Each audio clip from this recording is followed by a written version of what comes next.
Sevgi güzel hisli, sevgi başkadır. Bu sevgi dünyası şirin dünyadır. Ben de sevip birine aşık olmuşum. Hissedirim deli kimi vurulmuşum. Sevdiğim insan o kadar güzeldir. Mənə xoşbəxtlik onunla geldi. Yüreğim bir tek sevibdir onu. Ömrümün olsun onunla sonu. Onu düşünen seven yüreğim var benim. Şükürler olsun meleğim var benim. Daha bu hayat yıkabilmez ki beni. Yaşamak için bir gereğim var benim. Onu düşünen seven yüreğim var benim.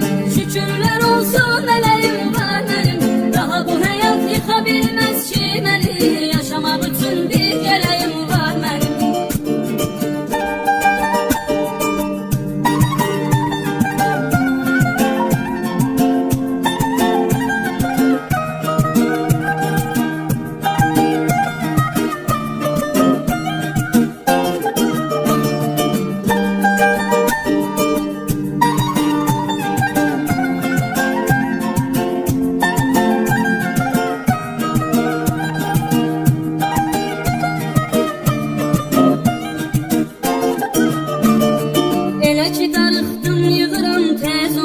Canım değil ilk açanda telefonu. Nazımla oynuyor geydime qalır. O da beni çok sevir, mənlə nefes alır.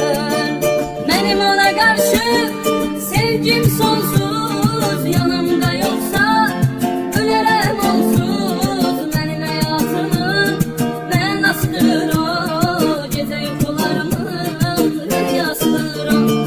Onu düşünen seven yüreğim var benim. Şükürler olsun meleğim var benim. Daha bu hayat yıkabilmez ki beni. Yaşamak için bir gereğim var benim. Onu düşünen